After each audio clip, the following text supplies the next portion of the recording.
నమస్తే. శరన్నవరాత్రుల ప్రత్యేక కార్యక్రమానికి స్వాగతం.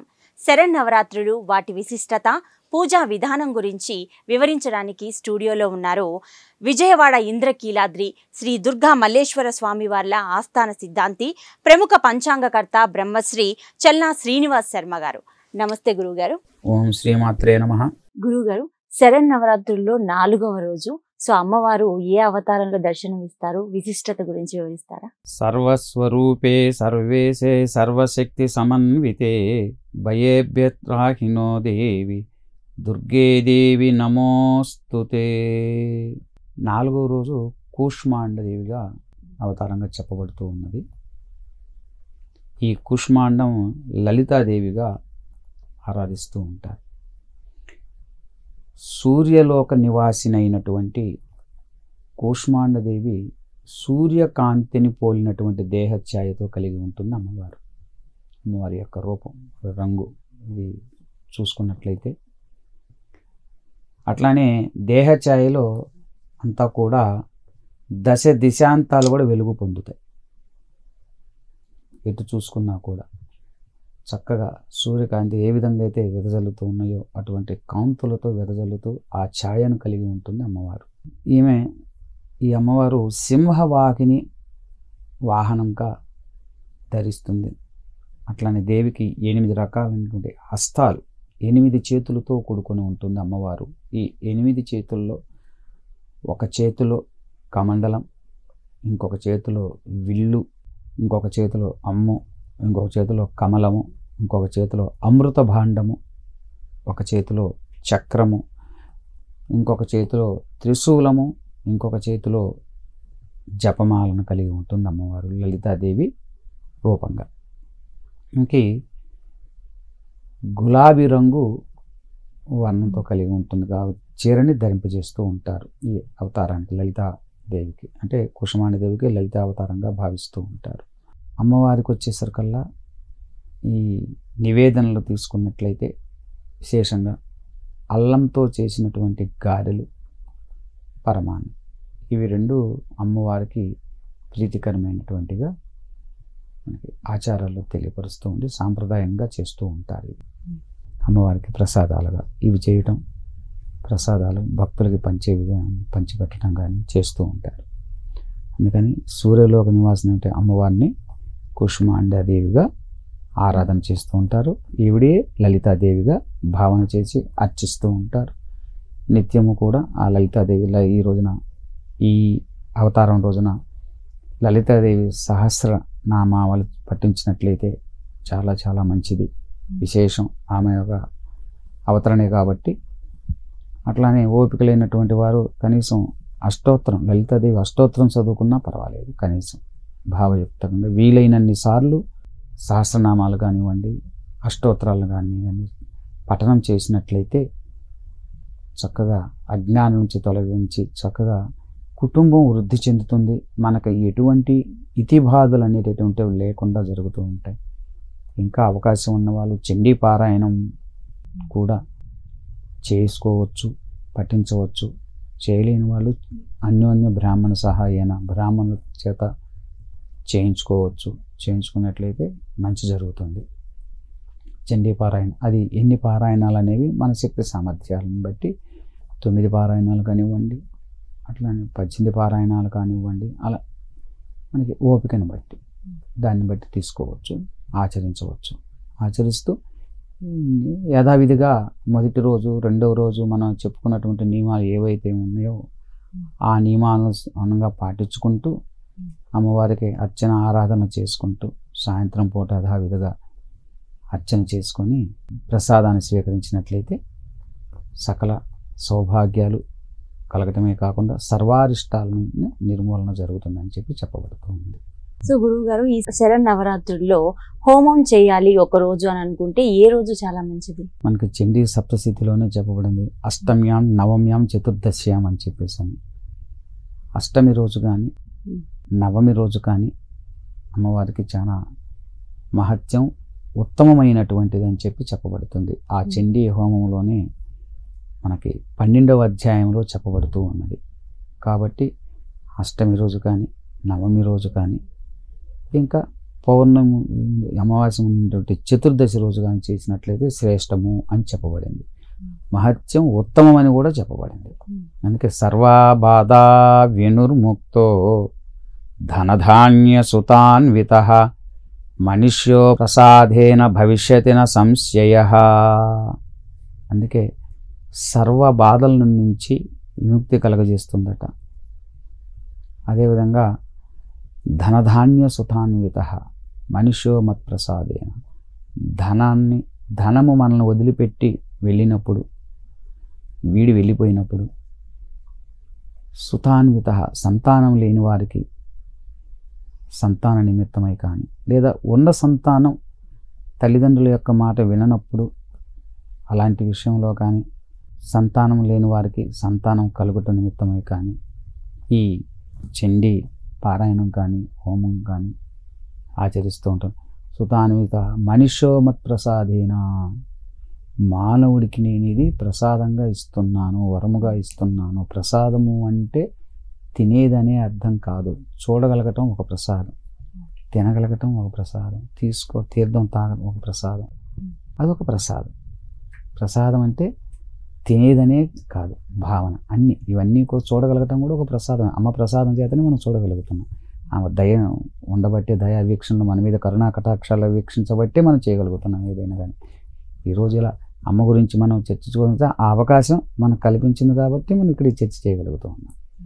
అలానే అటువంటి బాధల నుంచి తొలగిపోతాయి. భవిష్యత్తులో ఎవరైనా సరే ఇది ఆచరించినట్లయితే నా సంశయ, నా అంటే వద్దు, సంశయం అంటే సందేహము, అంటే అనుమానము వద్దు, నిజము.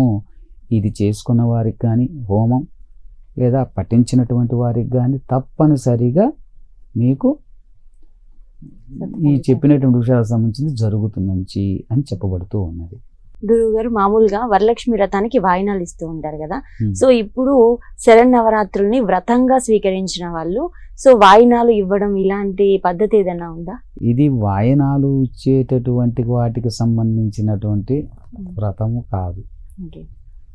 ఆ వ్రతములు వేరు, ఇవి వేరు. వీటిలో రకాలు ఉన్నాయి. అవి వాటికి సంబంధించి, అవి మనకు చేసే కొన్ని వీటి కోసం చేసుకునేటటువంటి వాటివి వేరు, ఇవి వేరు. ఇది అమ్మవారి కోసం, అమ్మవారికి ప్రీతికరమైనటువంటి రోజుల్లో ఉపాసించేటటువంటి అమ్మవారి నుంచి మనం ఈ శక్తిని పొందటం నిమిత్తం అమ్మవారిని ఉపాసించేటటువంటి వారికి ఇంకా ప్రీతికరమైన రోజులు అని చెప్పుకున్నాం. అందుకని వాటికి సంబంధించిన కానీ దీనికి వాయినాలు ఇచ్చుకోవటాలు కానివ్వండి, అట్లా తదిలాగా కానివ్వండి, ఉండరాదు, ఈ విధంగా వీటికి సంబంధించినటువంటి అవి వేరు, ఇవి వేరు. సో గురువు గారు, ఈ శరన్నవరాత్రుల్లోనే బొమ్మల కొలువు కూడా పెడతారు కదా. సో అమ్మవార్లని సో వివిధ రకాలుగా పూజించడంలో భాగంగా అష్టలక్ష్ముల్ని కూడా ప్రతిష్ఠించుకుని సో అలా బొమ్మల కొలువు చేస్తూ ఉంటారు. సో దాని ప్రాధాన్యత ఏంటి? చక్కగా ఆచరించవచ్చు. అమ్మవారు ఇప్పుడు ఏ అవతారాలు అయితే చెప్పామో ఆ అవతారాలు, అలానే సువాసినీలను, కుమారులను వయసు వారీలుగా, అంటే ఆ నవరాత్రులనే అంటే మనకి పఠించే బదులు దృశ్య రూపంలో మనం ప్రతిమ దృశ్య రూపంలో చేసుకునేటటువంటివి ఆ విధానం. అంటే దానివల్ల గుర్తుకు తెచ్చుకోవటం, అంటే చదవలేనటువంటి వారు వెనక ఇటువంటి వారికి ఆ బొమ్మల రూపంలో ఓహో ఇది ఈ అవతారము ఇలా ఉంటుంది అని ఆ అవతారంలో ఆ రూపాన్ని తెలియపరచడం కోసం చిన్నపిల్లలకి సైతం కూడా నవరాత్రులకు సంబంధించిన విషయాలని చదివించకుండా మనం చెప్పి బొమ్మల ద్వారా తెలియపరిచి అప్పటి నుంచి బాల్యం నుంచే భక్తి మీద వారికి శ్రద్ధ కలిగే విధంగా చేయటం. అది అంటే శ్రద్ధ, ఎప్పుడైతే మనం భక్తి శ్రద్ధ కలిగి ఉంటామో అప్పుడే మనకి అన్ని, అంటే మనకి యాదేవి సర్వభూతేషు భ్రాంతి రూపేణ సంస్థిత నమస్తస్యై నమస్తస్యై నమస్తస్యై నమో నమః అని చెప్పబడుతూ ఉంది. అంటే బాగా పండు వెన్నెల కాస్తుంది, చక్కగా మీరిద్దరు ఇద్దరు అక్కడే ఉండి ఒకే వయసు కలిగినటువంటి వారు చక్కగా ఆరోగ్యం బాగుంది, కళ్ళు బాగున్నాయి, అన్నీ బాగానే ఉన్నాయి. అక్కడ మెలికలుగా తిరిగి గాలికి కదులుతూ ఉంది ఒకటి. మీరేమో అది పాము అంటున్నారు, ఇంకొకరేమో చాంతాడు అంటున్నారు. సరే దగ్గరికి వెళ్ళి తీసుకొస్తానని ప్రయత్నం చేస్తే అవతల వ్యక్తి వద్దు అది పాము, విషం చిమ్ముతుంది వద్దని చెప్పినా వినకుండా తీసుకొని వస్తాం. అది చాంతాడు.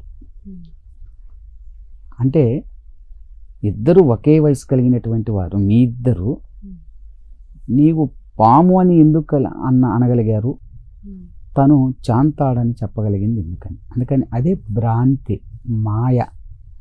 ఆ మాయలో ఉంటున్నారు కాబట్టి మీరు కంటికి కనిపించేటటువంటిది కాడ ఒక్కొక్కసారి మనకు అది నిజము కాకపోవచ్చు.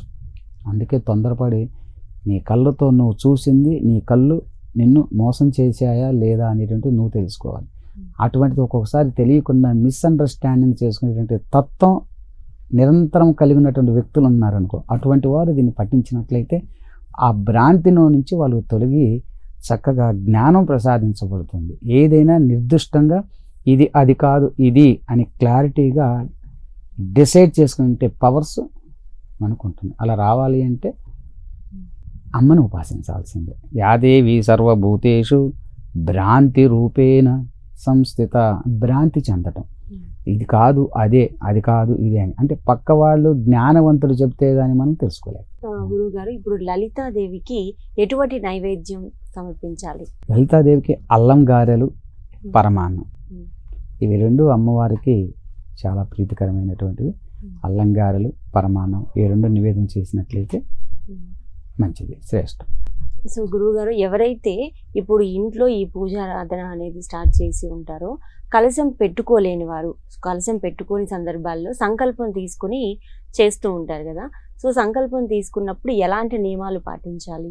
సంకల్పం తీసుకొని ఎక్కడ చేస్తారు వాళ్ళు? సంకల్పం తీసుకొని ఏదైనా దేవాలయంలో, అంటే దేవాలయంలో కొన్ని లిమిట్స్ ఉంటాయి.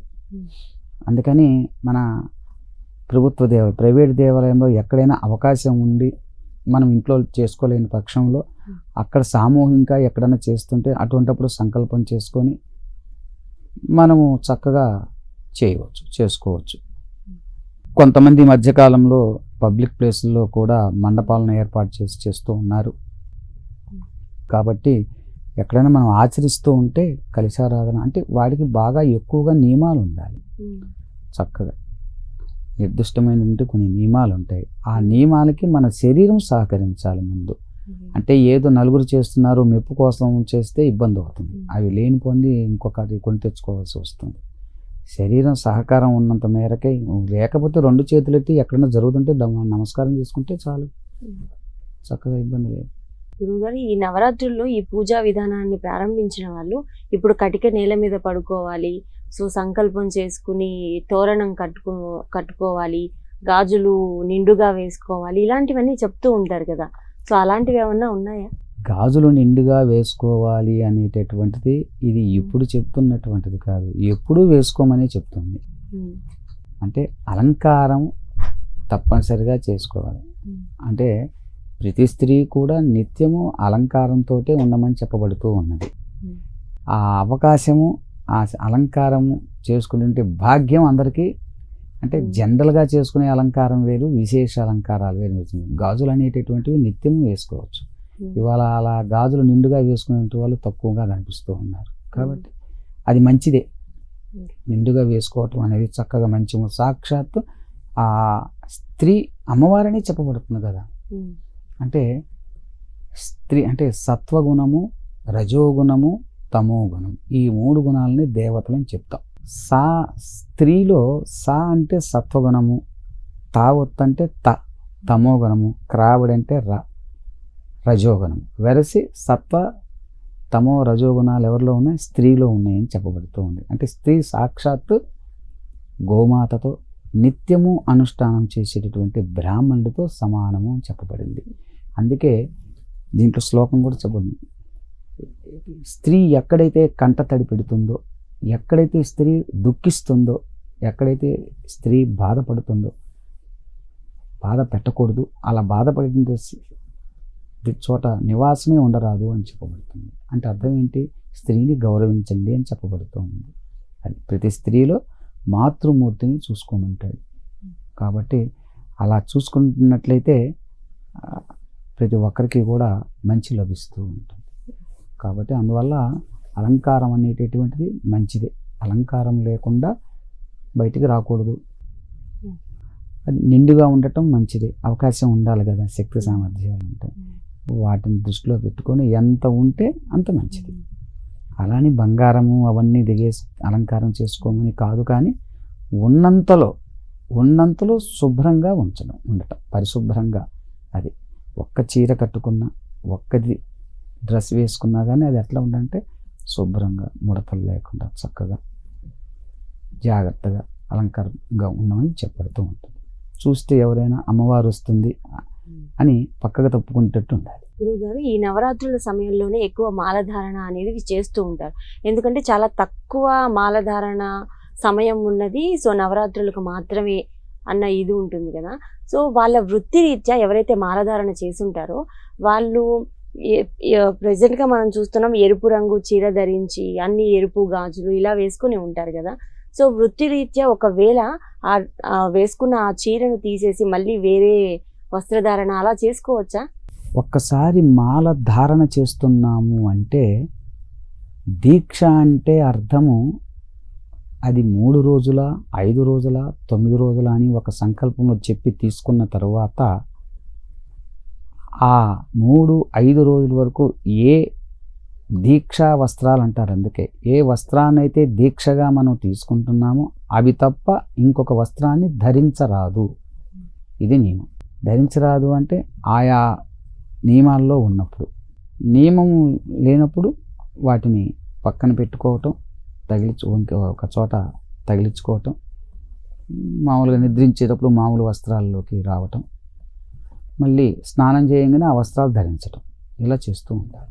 ఇది ఇవాల్టి శరన్నవరాత్రి ప్రత్యేక కార్యక్రమం. మరొక అంశంతో మళ్ళీ మేము ముందుకు వస్తాం. అప్పటి వరకు చూస్తూనే ఉండండి Prime 9. నిజం ఇదే మా ఇజం.